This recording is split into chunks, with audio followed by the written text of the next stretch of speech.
Bienvenidos, mis amados, a un nuevo programa de reflexiones espirituales que, como todos sabemos, transmitimos por tu canal Maranata Séptimo. Gracias por estar en sintonía nuevamente con nosotros. Envío un gran saludo a nuestras amistades y hermanos espirituales que nos sintonizan constantemente y están pendientes de nosotros. Gracias por vuestras oraciones. Asimismo, desde este canal oramos por cada uno de vosotros. ¿Por qué? Porque necesitamos comulgar juntos en la oración, en esa conversación con nuestro Dios, donde le planteamos todas nuestras vicisitudes, todos nuestros ambiciones, todos nuestros sentimientos y emociones, etcétera, a través de la oración, que es una conversación con nuestro Dios, como que si fuese Él un amigo, o lo que es Él, o lo que Él quiere ser de nosotros. Nuestro Dios quiere ser nuestro amigo y desea que nosotros nos comuniquemos con Él de tal forma. Bien, amados, hoy vamos a hablar o a reflexionar un poco más acerca de la naturaleza humana de Cristo.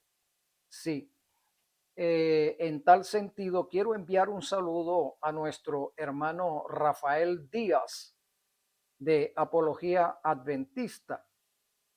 Sí, un gran saludo para ti, mi hermano.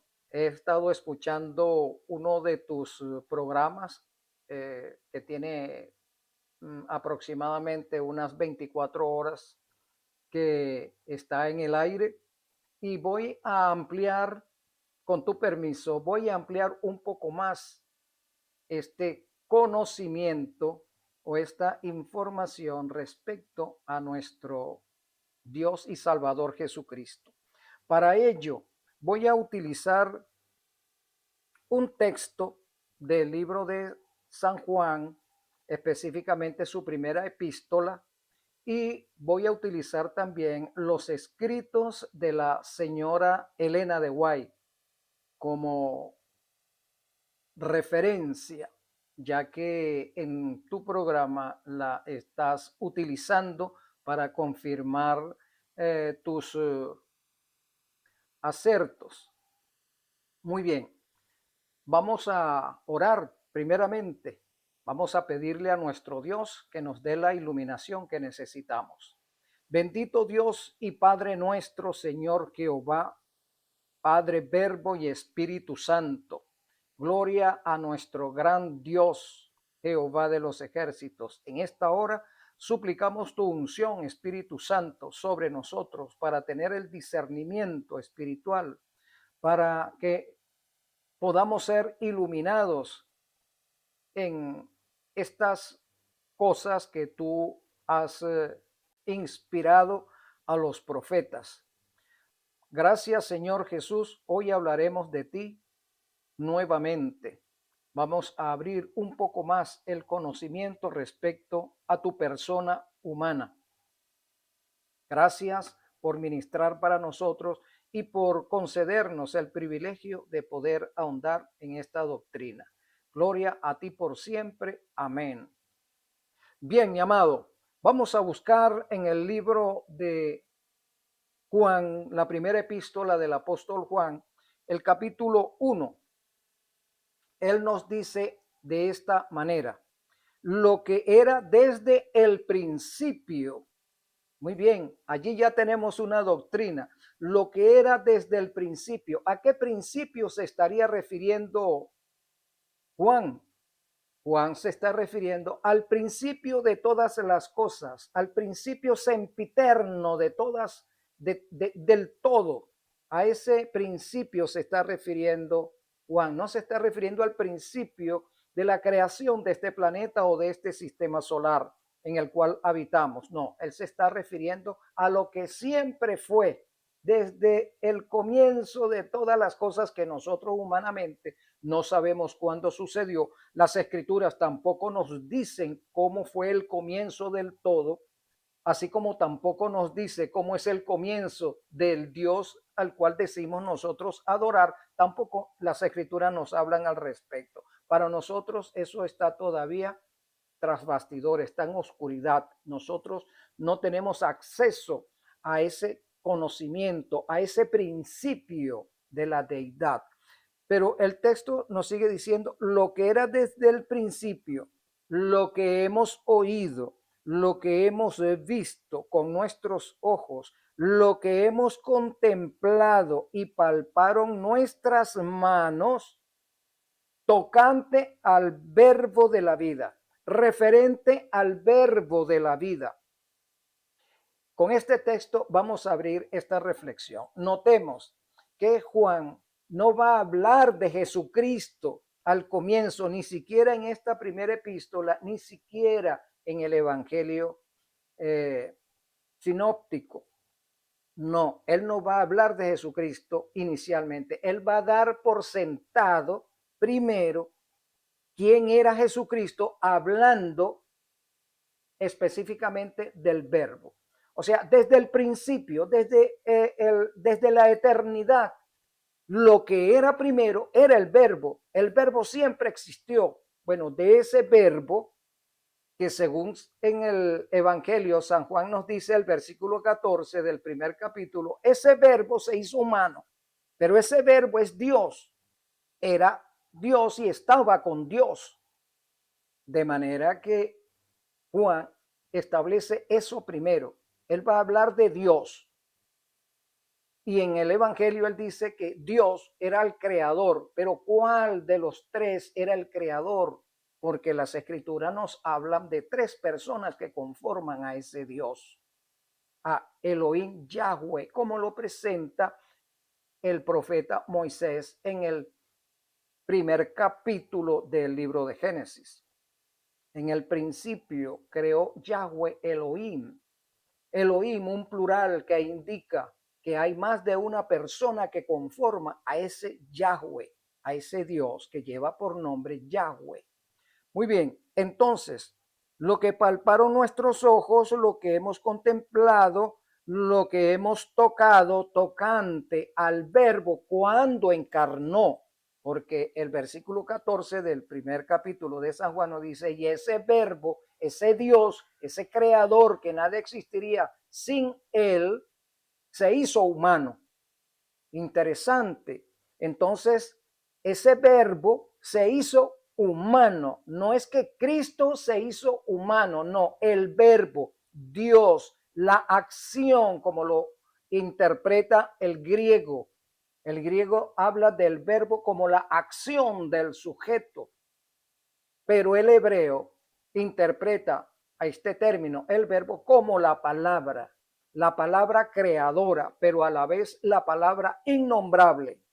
¿Por qué? Porque recordamos que en los 10 mandamientos hay un versículo o un mandamiento que dice que no debemos tomar el nombre de Jehová, el nombre de nuestro Dios, en vano, superficialmente, innecesariamente, con reverencia, con solemnidad. Todo eso y mucho más nos quiere decir ese mandamiento. De manera que los hebreos antiguos, para no violentar ese mandamiento, inventaron otros nombres para referirse a su Dios, como puede ser Adonai, inventado para referirse a ese Dios y no nombrar su verdadero nombre, para no violentar ese mandamiento. De allí que la humanidad, por no nombrar el nombre de nuestro Dios, se fue perdiendo y ya no sabemos exactamente cómo es su pronunciación. Tenemos una vaga idea y por eso lo llamamos Yahweh en hebreo o Jehová en español, ¿verdad?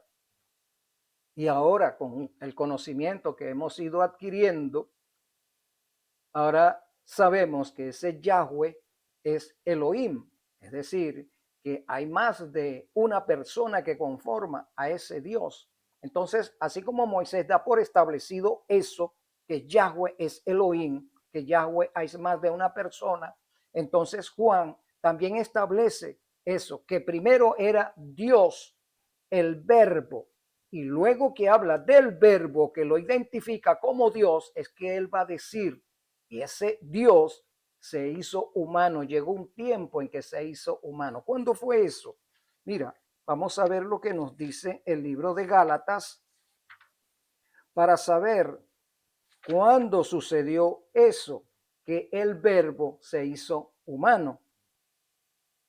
Gálatas 4, versículo 4 nos dice San Pablo, que también está hablando del verbo, pero cuando vino el cumplimiento del tiempo, entonces hubo un tiempo en que el verbo no había encarnado, el verbo como Dios existía desde siempre, pero llegó un tiempo en que el verbo se hace humano.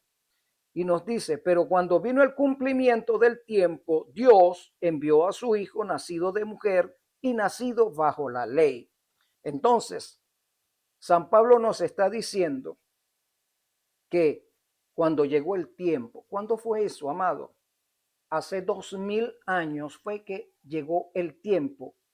Y cuando llegó ese tiempo, el verbo encarnó, es decir, el verbo tomó condición humana. Primero el verbo es Dios y cuando llegue el tiempo, entonces va a adquirir una naturaleza humana, se va a hacer humano, porque Dios no es humano, Dios es espíritu, la deidad es espíritu, asimismo el verbo era espíritu.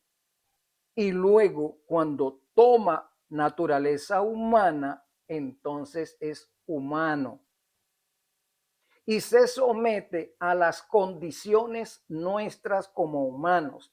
¿Cuáles son las condiciones nuestras? Entre otros, necesitamos dormir, necesitamos comer, necesitamos efectuar nuestras actividades fisiológicas, etcétera. Sentimos frío, sentimos hambre, sentimos calor. El verbo se sometió a eso, a esas leyes. Entonces no fue solamente que se sometió a la ley de los 10 mandamientos, porque la ley de los 10 mandamientos es su carácter también. Y como es su carácter, él demostró en una condición humana que su ley puede guardarse, porque él en forma humana la cumple. ¿Y la cumple por qué? Porque es su carácter. Y cuando hablamos de la transformación de nuestro carácter, estamos hablando que esa ley de los 10 mandamientos, que es el carácter de él, Cristo desea que sea también nuestro carácter. Esa es, o ese sería el deseo de nuestro Dios, que adquiramos el carácter de la deidad toda, la deidad corporativa, tiene el mismo carácter y su carácter debe ser impreso en nosotros. Muy bien, entonces llegado el tiempo, Dios envió a su Hijo. Dios aquí es la deidad toda envió a su Hijo. ¿Por qué decimos eso? Porque en el libro de San Mateo, vamos a ver lo que nos dice el libro de San Mateo, nos dice lo siguiente. El nacimiento de Jesucristo fue así. Estando desposada María, su madre, con José, antes que se juntasen, se halló que había concebido del Espíritu Santo. Alguien me dijo por las redes sociales que en las escrituras no se menciona el término Espíritu Santo por ninguna parte.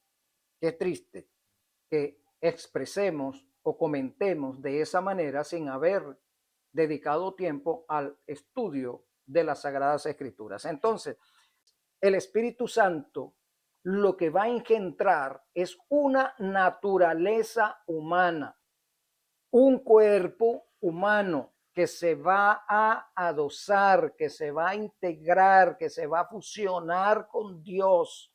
Eso es lo que el Espíritu Santo va a engendrar. Entonces, antes que se juntasen, se halló que había concebido del Espíritu Santo. Si el Espíritu Santo es quien engendra, si esa naturaleza humana del verbo es producto del engendramiento de Dios, entonces esa naturaleza humana con la cual el verbo se va a fusionar no puede ser pecaminosa, no puede tener una condición natural al pecado, amado Rafael, no puede, porque Dios desde el comienzo en Génesis nos dice, fue hecho bueno. Adán fue hecho bueno en gran manera, excelente, no había condición pecaminosa en él. Entonces, Jesucristo, Dios mismo, no puede haber condición pecaminosa en él, porque él es Dios. Él no puede ser tentado ni tienta a nadie. Así nos lo dicen las Escrituras y tú mismo lo has mencionado, ¿verdad? Entonces, la naturaleza humana del verbo fue perfecta, fue una creación y me creaste un cuerpo, dice San Pablo, refiriéndose al verbo. De manera que esa naturaleza humana del verbo fue creada especialmente para que se fusionara con él, con el verbo. Esa es la correcta interpretación, fíjate. Y nos dice, y pensando él en esto, es decir, José, he aquí un ángel del Señor le apareció en sueños y le dijo, José, hijo de David, no temas recibir a María tu mujer, porque lo que en ella es engendrado del Espíritu Santo es. Entonces, si es del Espíritu Santo, no podía traer una condición pecaminosa, porque Dios todo lo hace perfecto. Dios no va a crear una naturaleza humana pecaminosa para que Él se adoce a esa naturaleza pecaminosa, porque Dios es absoluto. Dios en Él no hay condición pecaminosa. Es decir, el verbo no tiene condición pecaminosa. Y como no tiene condición pecaminosa, utilizando palabras de Elena de White, que el pecado, Cristo aborrecía tanto el pecado que para él era un sufrimiento. Para él era un sufrimiento tener que relacionarse con las personas, aunque las amaba. Para él era sufrimiento porque se estaba relacionando también con personas pecaminosas. Entonces, si para él era un sufrimiento, se veía afectado por la condición pecaminosa cuando se manifestaba en forma exterior, podemos imaginar cómo podría ser si él mismo fuese concupiscente. Y San Pablo nos dice, y eso lo vamos a tratar en otro momento porque quiero aprovechar estos minutos para irnos a ver lo que la profeta Elena de White, como muy bien el hermano Rafael toma, para tratar de darle confirmación a sus expresiones. Mira lo que dice el versículo 21. Y dará a luz un hijo y llamará su nombre Jesús, porque él salvará al pueblo de sus pecados. Mira lo que nos dice ahora el libro de San Lucas. Lucas nos dice lo siguiente. En el versículo 32 del capítulo 1 nos dice lo siguiente. Este será grande, es decir, está hablando del verbo ahora encarnado. Eso es otra cosa que tenemos que tener en cuenta. Hay dos condiciones o dos tiempos en la existencia del verbo.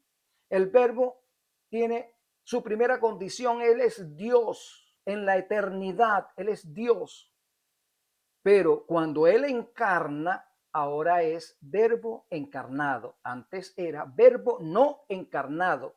Cuando encarna, ahora es verbo encarnado. Dios no encarnado, Dios encarnado. Mira lo que dice. Este será grande y será llamado. Entonces, el texto no nos dice, este será grande y es el Hijo de Dios. No. Lucas establece también ese principio. ¿Cuál es el principio? Es Dios encarnado. Será llamado Hijo de Dios. ¿Quién es el padre de la naturaleza humana del verbo? Dios.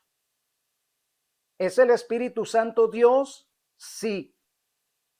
¿Es el Espíritu Santo padre de la naturaleza humana? Sí. ¿Por qué? Porque ya Mateo lo dejó establecido también. Es engendrado del Espíritu Santo. Entonces el Espíritu Santo es padre de esa naturaleza humana, del verbo. Sí. ¿Es Jesucristo Dios? Sí. Entonces, esa naturaleza humana que ostenta el verbo es hijo también de él, es hijo del verbo, porque el verbo es Dios. El Espíritu Santo es Dios y el Espíritu Santo es quien lo engendra. Y es hijo del otro que Jesucristo llama Padre porque lo introduce en esta deidad. Entonces los tres son el Padre, porque Isaías también da por sentado eso, que Jesucristo es Padre eterno. Hijo nos es dado. Ese Hijo que nos es dado, Él es el Padre eterno, lo establece. Él primero es Dios, es el Padre nuestro. Pero ahora se nos va a presentar como Hijo porque va a encarnar para resolver el problema de nuestros pecados.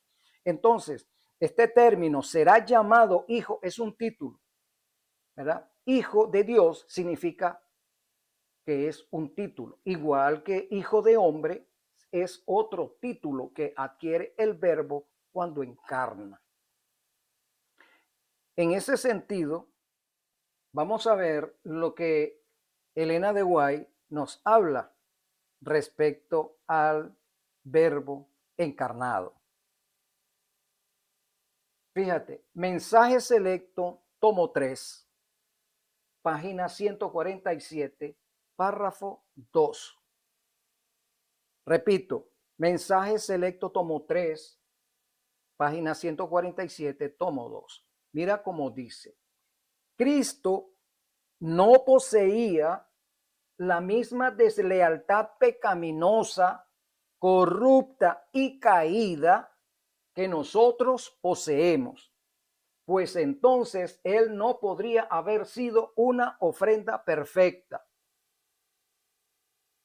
Entonces, nosotros como intérpretes, primero no podemos poner a contradecir las Sagradas Escrituras, donde aparentemente hay un antagonismo entre los profetas.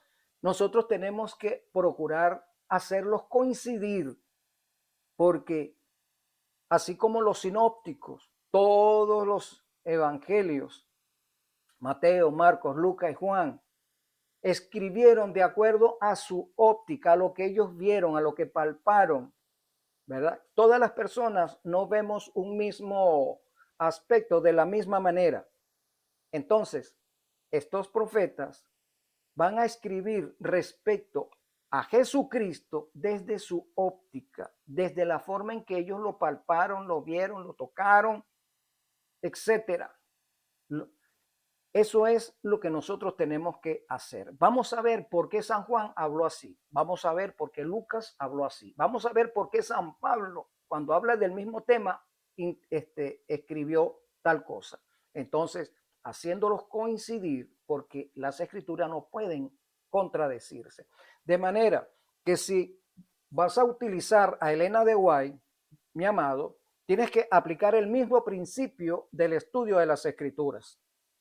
A ella también se le somete a los métodos de interpretación bíblica. Ella también entra en este proceso. A ella se le aplica este proceso. De manera que no podemos utilizar en tal sentido a Elena de White para que se contradiga ella, ¿no? Porque entonces estamos siendo malos maestros. Tenemos que ver por qué ella dijo tal cosa así y por qué lo está diciendo de otra manera así y por qué dice después otra cosa. ¿Qué está pasando en el tiempo? ¿Cuándo la luz llegó totalmente a ella o a ellos cuando hablamos de los pioneros? Porque hay escritos que fueron escritos en una fecha que pareciera que está contradiciendo escritos en fechas posteriores. Entonces tenemos que ver todo eso. Tenemos que interpretar para que la luz pueda llegar a nosotros. Entonces, Elena de White está diciendo que Cristo no poseía la misma deslealtad pecaminosa. Entonces tú no puedes decir que Cristo tenía una naturaleza humana pecaminosa porque era semejante a nosotros. No, semejante e igual son dos cosas diferentes. Semejante es parecido, igual es idéntico. Entonces Cristo era semejante a nosotros, parecido a nosotros, ¿verdad? Y si era parecido, tenemos que saber por qué era parecido y en qué cosa es que era igual. Era igual porque tenía un cuerpo humano, sí, pero era semejante porque su naturaleza humana no es igual a la nuestra. Nuestra naturaleza es pecaminosa, la de él no la era. El cuerpo de él era igualito a nosotros, porque él es humano 100%, así como lo somos nosotros, somos humanos 100%, pero también somos 100% pecaminosos. En Cristo no había pecaminosidad. Entonces, en ese sentido, él no es igual a nosotros.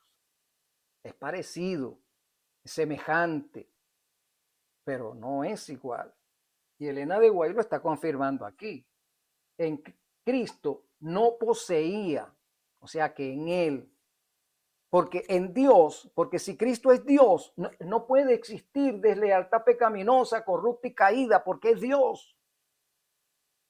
Dios tomó un cuerpo humano, tomó una naturaleza adicional diferente a él, pero no la tomó de nosotros, porque su cuerpo fue creado, lo dice San Pablo en Hebreos. Vamos a verificar eso. Mira lo que dice San Pablo en el capítulo 10 del libro de Hebreos. Por lo cual, entrando en el mundo, dice, es decir, cuando el verbo va a entrar al mundo, dice, sacrificio y ofrenda no quisiste, es más, es decir, ya Dios, Jehová Dios, no quiere más sacrificios de corderos, más ceremonias de ese tipo, ya no la quiere.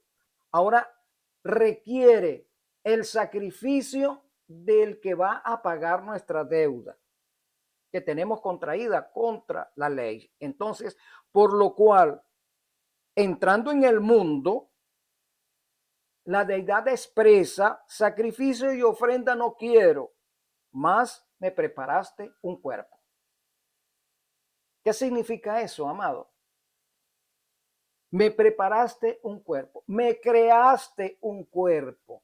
O sea, Dios, la deidad, crea un cuerpo especial para que el verbo encarne y pueda entrar a este mundo para cumplir el objetivo de salvarnos, de pagar nuestra deuda. La paga del pecado es muerte. Entonces nosotros estábamos destinados a la muerte y el verbo entra al mundo con una naturaleza humana porque no podía venir en espíritu porque Dios necesitaba, la deidad necesitaba que nosotros lo tocáramos, lo palpáramos, lo viéramos, lo escucháramos y lo aprendiéramos a amar.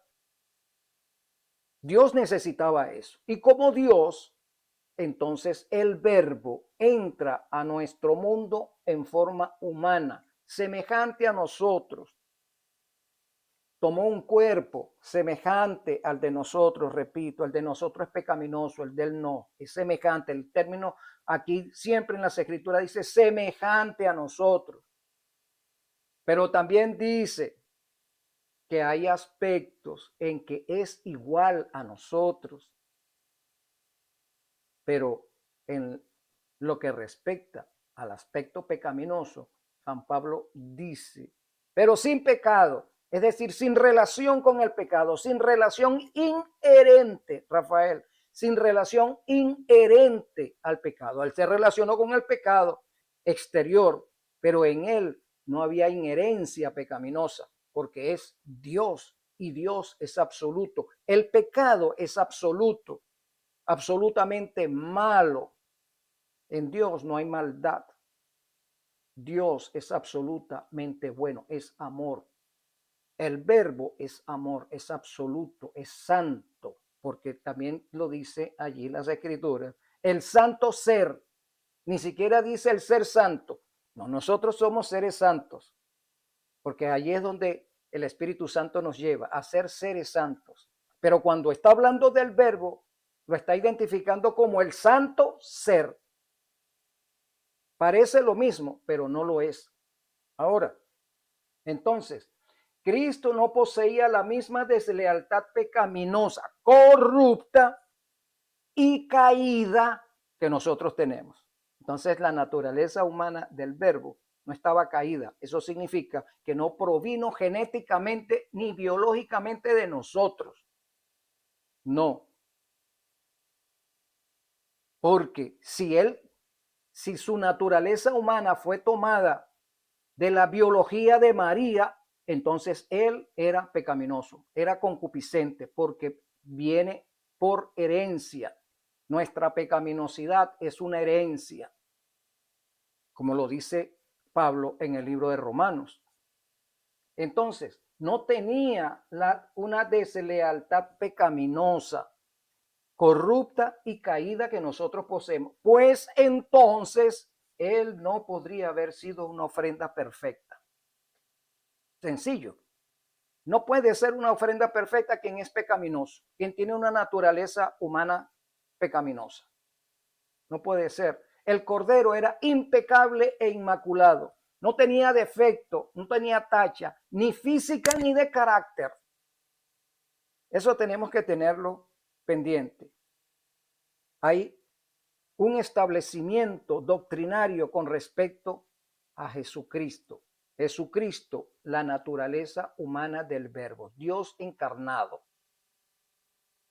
Entonces, el cordero que simbolizaba a Cristo, que simbolizaba al verbo encarnado, era impecable, físico y de carácter. Era inmaculado, no tenía tacha, era inocente. Si hubiese tenido condición pecaminosa, entonces no era inocente, mi amado. No era inocente. Ahora, vamos a ver qué otra cosa podemos aprender por acá. Mira, las tentaciones de Cristo y los sufrimientos que tuvo a consecuencia de ellas estaban en proporción a su carácter elevado e impecable. Mensaje selecto, tomo 3, página 148, párrafos 2 y 4. ¿Qué es lo que nos está diciendo Elena White como referencia que tú presentas en tu programa? Estaban en proporción a su carácter elevado e impecable. Su carácter era impecable. Su carácter, si es impecable, no tenía inclinación pecaminosa. No era concupiscente. Jesús ya lo dijo. Satanás, el príncipe de este mundo, no tiene nada en mí. O sea, él no tiene herramientas como subyugarme porque yo no tiendo a la concupiscencia. No, en la cruz estaba soportando los pecados de todo el mundo. ¿Qué estaba él soportando? Aquí está el término soportar. Él lo estaba cargando, lo llevaba sobre él, no en él. Son dos cosas diferentes. Él no estaba en la cruz pagando pecados suyos, porque él nunca cometió pecado. Él no estaba pagando el hecho de haber tenido una naturaleza pecaminosa por herencia. No. En la cruz estaba soportando los pecados de todo el mundo, sufriendo el castigo que nos correspondía, la ira de Dios contra los transgresores. ¿Verdad? Lo más importante es que su carácter era impecable y elevado. Otro párrafo. Mensaje selecto, tomo 3, página 150, párrafo 2. Nunca soportó la enfermedad en su propia carne, pero cargó las enfermedades de los demás. ¿Qué nos dice eso? Si Cristo hubiese tenido condición pecaminosa, él habría tenido que enfermarse. Él tal vez habría contraído el cáncer. Él tal vez había contraído la gripe o la gripa, como lo dicen en algunos lugares. ¿Entiendes? Él dice, Elena de White dice que nunca soportó la enfermedad en su propio cuerpo. Cuando dice carne, nunca soportó la enfermedad en su propia carne, en su propio cuerpo, en su propia naturaleza humana. Una cosa aquí que debemos tener en cuenta, cuando hablamos de cuerpo, tenemos también que entender que cuerpo y naturaleza, ¿verdad?, conllevan una serie de implicaciones. No solamente la naturaleza humana de Cristo se refiere a cuerpo, no. Se refiere también a una condición de carácter, de inclinaciones, de aspectos mentales, cognitivos. Estamos hablando de muchos aspectos. Estamos hablando también de una conciencia. Si eran dos personas o era una sola persona, una persona que habitaba en un cuerpo de otro. No, tenemos que ampliar ese conocimiento. Como decía Cerinto, Cerinto decía que en Cristo habían dos personas. Sí, el Cristo divino y el Jesús humano. El Jesús humano quedó neutralizado cuando fue poseído por el Espíritu divino, es decir, cuando fue poseído del Cristo divino. Entonces el Cristo divino neutralizó al Jesús humano y actuó por 3 años y medio. Y luego en la cruz, el Cristo divino abandonó al Jesús hombre, lo abandonó allí en la cruz. Eso decía Cerinto. Entonces muchas veces estamos promocionando las herejías del primer siglo, del segundo, tercero y hasta el cuarto siglo, que se suscitaron en esos siglos por estos hombres que se habían convertido al cristianismo, pero que venían con un concepto gnóstico, un concepto griego y por otro lado conceptos egipcios. Se introdujeron en la iglesia cristiana y propusieron una serie de herejías que llegan a nuestros días. Por allí estaba también Pelagio. Sería bueno que nuestros hermanos estudiaran acerca de quién era Pelagio y qué era lo que él proponía, que también está en nuestros días. Mira, nunca soportó la enfermedad en su propia carne. Nosotros nos enfermamos porque somos pecaminosos. Sí, porque la enfermedad es consecuencia de pecados. Y los bebés nacen enfermos no porque hayan pecado, sino porque vienen con esa naturaleza. Entonces tenemos que tener en cuenta que hay 3 formas de pecado. Tenemos el pecado por condición, tenemos el pecado por transgresión y tenemos el pecado por omisión. Todas ellas atentan contra la ley de Dios. Sí. Mira, mensaje selecto, tomo 3, página 145, párrafos 3 y 4. Pregunta: ¿él era capaz de ceder a las tentaciones? Esa es la pregunta. ¿Él era capaz de ceder a las tentaciones? Respuesta: Elena de White dice: trataré de responder a esas preguntas. Como Dios que era, Jesús era Dios, no podía ser tentado. ¿Por qué no podía ser tentado? Porque no era concupiscente.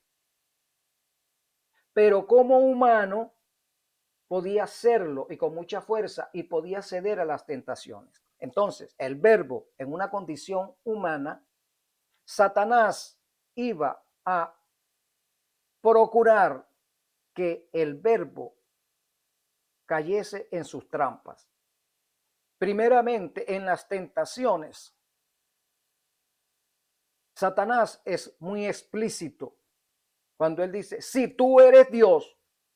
Él no dice si tú eres hombre, si tú eres humano y estás pasando hambre, bueno, haz que estas piedras se conviertan en pan. No, Cristo fue tentado en función de su jerarquía. Satanás sabía que él era Dios y como Dios lo va a tentar. Si tú eres Dios, entonces haz que estas piedras se conviertan en pan. Si tú eres Dios, tírate abajo para que tus ángeles te tomen en sus alas. Si tú eres Dios, si Cristo hubiese respondido en la forma que Satanás esperaba, habría pecado.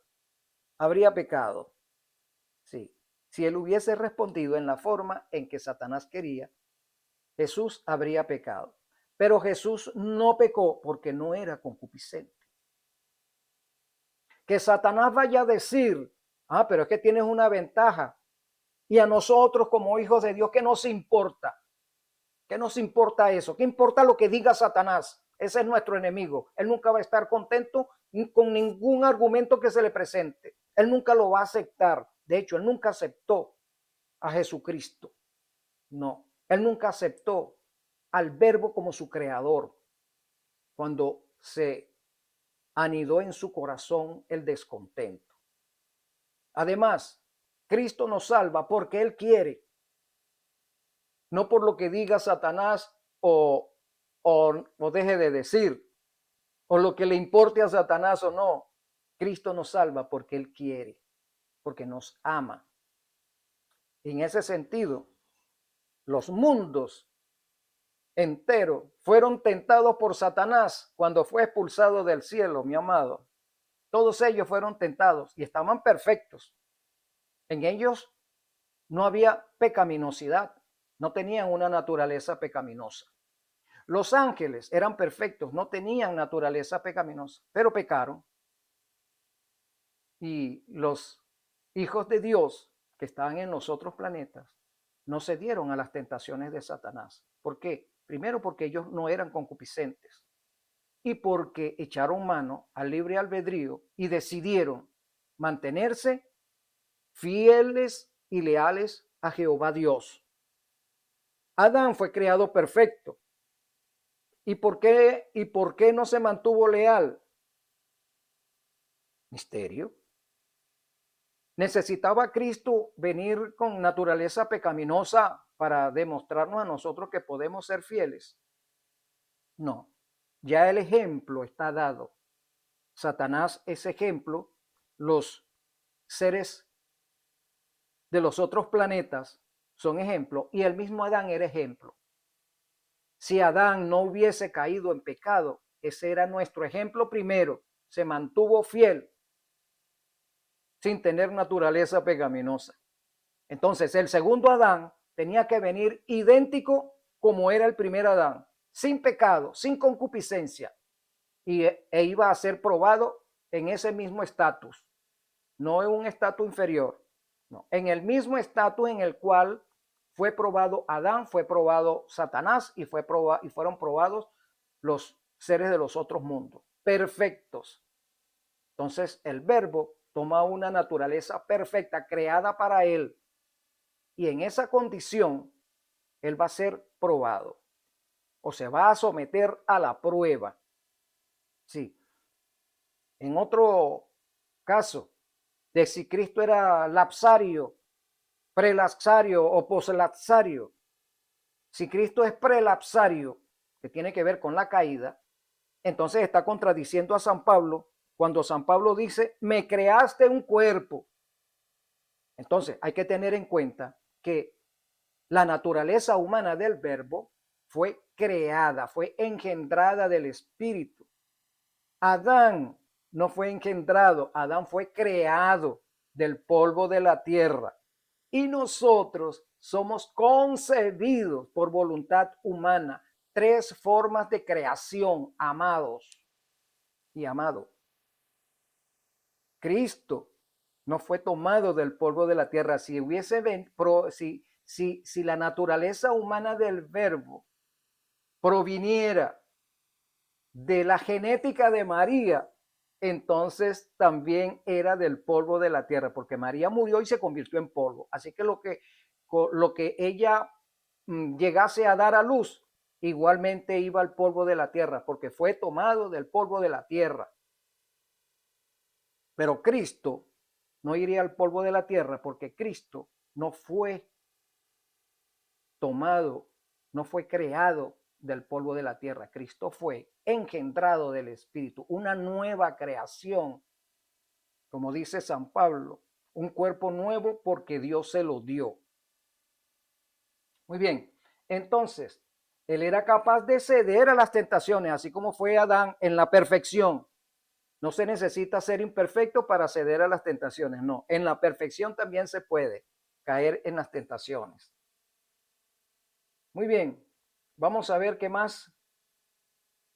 Ministerio Médico en la página 237. Mira lo que dice.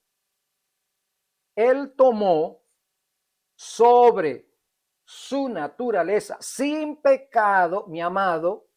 Mira, Ministerio Médico, página 237, párrafo 3. Voy a repetirlo. Él tomó sobre su naturaleza sin pecado. Entonces aquí tenemos dos cosas. Sobre no es en. Si allí dijera, él tomó en él naturaleza pecaminosa, entonces él era concupiscente. Porque la naturaleza concupiscente es inherente, va en nosotros, no sobre nosotros, va en nosotros. Venimos con eso, nacemos con eso. Somos engendrados, concebidos con eso. En la célula de nuestro padre, en el espermatozoide, va pecado. En el óvulo materno hay pecado. Sí, porque por cuanto todos pecaron, todos, y todos es todo. Romano nos dice, por el pecado del uno, no está diciendo por los pecados de Adán, no, por el pecado, él, el único pecado, el primer pecado que cometió Adán, no los otros pecados que Adán pudo haber cometido, sino el pecado, dice Pablo, por ese pecado, por ese único pecado. Y ahí es donde entra el aspecto original. No había otro pecado en este planeta. Ese primer pecado es original, porque fue el primero, es el prototipo del todo. Entonces, por ese pecado, el pecado entró al mundo y todos fuimos contaminados con él, nacemos con eso.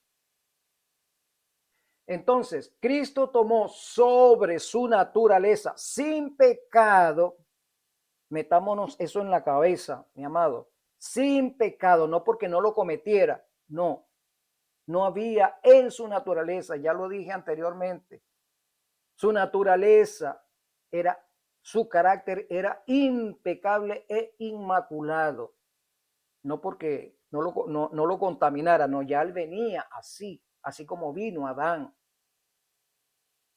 Nuestra naturaleza pecaminosa para socorrer a los que son tentados. Mensaje selecto, primero, página 296, tomo 2. Su nacimiento, escucha esto, amado, su nacimiento fue sobrenatural. ¿En qué consistía lo natural si él fue parido como nosotros? Igualito, con nuestras tendencias y concupiscencias y todo, para tener una naturaleza humana pecaminosa. ¿Dónde estaba lo sobrenatural? Lo sobrenatural estaba en que Él es Dios que está tomando una naturaleza. Se está adosando a una naturaleza nueva, engendrada por sí mismo como Dios a través del Espíritu Santo actuando y se adosa a esa naturaleza. Fue creada esa naturaleza, ahí donde radica lo sobrenatural, una naturaleza nueva, realizada o creada por el Espíritu Santo. Fíjate, su nacimiento fue sobrenatural, pero para su propia nación, para los que tenían cegados los ojos a las cosas espirituales, fue considerado un borrón y una mancha. No vamos a analizar el caso de por qué fue considerado un borrón y una mancha, porque no es el caso en este momento. Ahorita nos interesa es su nacimiento fue sobrenatural. Analicemos ese caso del por qué fue sobrenatural. Otro, mensaje selecto, página 300, párrafo 1. No debemos tener dudas, escucha Rafael, no debemos tener dudas en cuanto a la perfecta impecabilidad de la naturaleza humana de Cristo. Nuestra fe debe ser inteligente, Rafael. San Pablo dice que no debemos echar mano solamente de lo que dice la letra, porque podemos pecar. Entonces, vemos la letra, como tú dices muchas veces, vamos a buscar el contexto y nos introducimos allí y vamos a ver todo el aspecto, todo el panorama, vamos a tratar de verlo. Entonces, no debemos tener dudas en cuanto a la perfecta impecabilidad. Entonces nos dice a la medio impecabilidad, porque él era Dios, pero era pecaminoso. Entonces había una media impecabilidad. No era perfecta, excelente impecabilidad de su carácter. De la naturaleza humana de Cristo, nuestra fe debe ser inteligente. Y mensaje selecto, página 297, párrafo 3 dice, nunca antes había habido un ser en la tierra que aborreciera el pecado con un odio tan perfecto como el de Cristo, y todas sus facultades se alistaron contra él. Entonces no había otra criatura u otro ser, mejor dicho, sobre la tierra que aborreciera el pecado con un odio tan perfecto como el de Cristo. Sí, para aborrecer, mi amado, el pecado en forma perfecta, ya tú tienes que estar en otro nivel, que es el nivel que nosotros, los que hemos hecho pacto con Cristo, estamos persiguiendo. Día tras día en esa relación con Cristo, con el Espíritu Santo, vamos a ir aborreciendo el pecado, de tal manera que ya no concebimos el seguir viviendo en esta tierra. Sí, no queremos seguir estando, mejor dicho, relacionados con cualquier cosa que parezca corrupta. Queremos vivir ya en justicia y eso lo experimentamos desde ahora. Sí, eso lo estamos experimentando hasta que realmente nuestro carácter sea perfecto, porque la perfección estaría en que no queremos seguir en este planeta, en que tenemos una vigilancia constante en nuestro ser, porque sabiendo que somos concupiscentes, podemos cometer un error que ofenda a nuestro Dios y nosotros no queremos eso. Entonces ya cuando empezamos a pensar así, estamos reflejando el carácter de Cristo, el carácter de Jehová Dios, el carácter del Espíritu Santo. Pero Cristo vino a este mundo con un carácter perfecto que odiaba el pecado, pero tenía que relacionarse con los pecadores si quería salvarlos. Así es. Otro texto. Primera de Pedro 1:19 nos dice, fue el Cordero sin mancha y sin contaminación. Sin mancha, amado, significa no cometió pecado, pero sin contaminación significa que no vino concupiscente. Entonces, ahí están dos términos que nos indican cómo era la naturaleza del verbo. El verbo no tiene contaminación, no hay concupiscencia en él, no hay pecado en él. Así que como humano tampoco lo iba a tener. No podía tenerlo, porque fue engendrado del Espíritu Santo y el Espíritu Santo todo lo hace perfecto. Si no hubiese sido perfecto, entonces no podía ser una ofrenda perfecta. Mensaje selecto, tomo 1, página 299, párrafo 3. Al tomar sobre sí, nota, no está diciendo al tomar en sí, sino al tomar sobre sí la naturaleza del hombre en su condición caída. ¿Qué es lo que está tomando? La naturaleza humana del hombre en su condición caída. Eso es lo que él va a tomar, la naturaleza humana del hombre en su condición caída sobre él, porque él la va a cargar. Ahí no te está diciendo que la tomó en sí, que él vino pecaminoso. No, él llegó perfecto. y ahora va a tomar nuestra condición pecaminosa y Él la va a cargar y la va a clavar en la cruz como el cordero, ¿verdad? Nuestros pecados fueron confesados sobre el cordero. El cordero era inmaculado, impecable. Entonces, nuestras culpas fueron colocadas sobre la cabeza, no en el animal, sobre la cabeza del cordero y confesados allí. Y el cordero cargaba sobre él, cargaba la culpa nuestra y era degollado.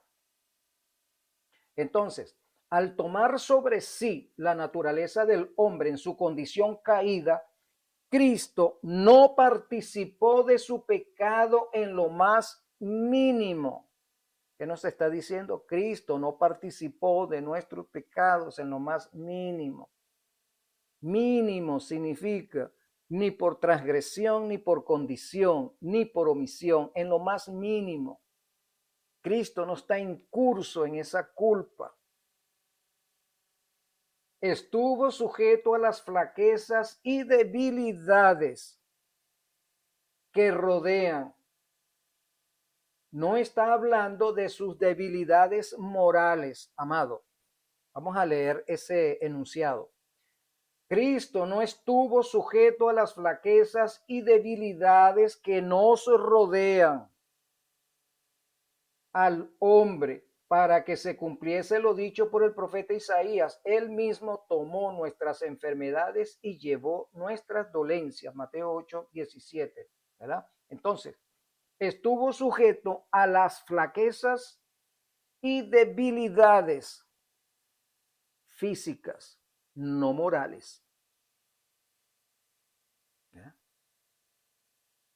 Como tú muy bien dijiste, el que peca es la mente, el cuerpo no peca, sino la mente. Bueno, eso también habría que analizarlo, porque San Pablo dice que sus miembros son pecaminosos.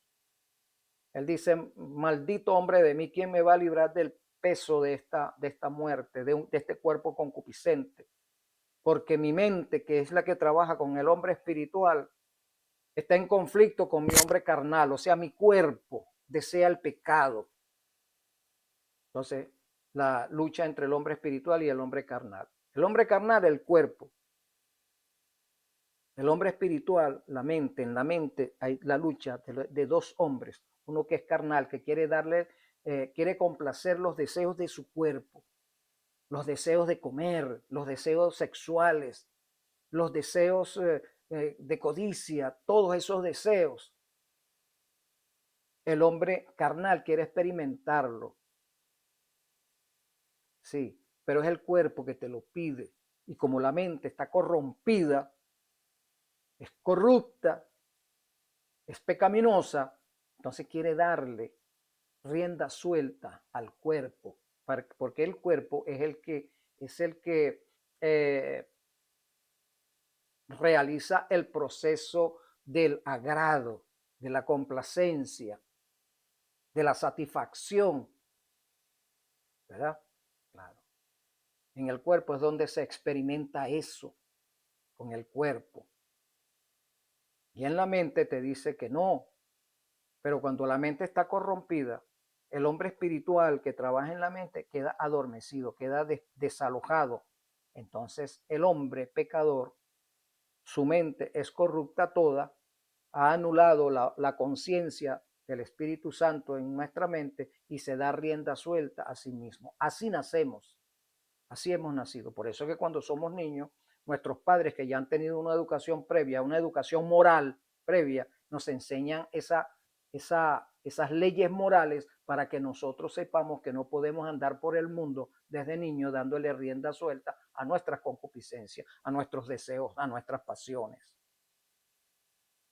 Sí.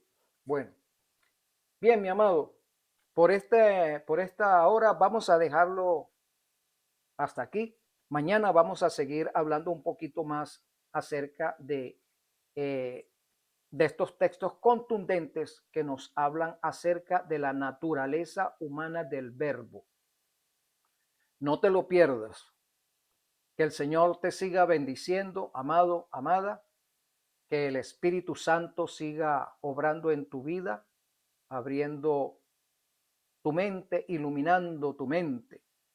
Un abrazo para cada uno de vosotros.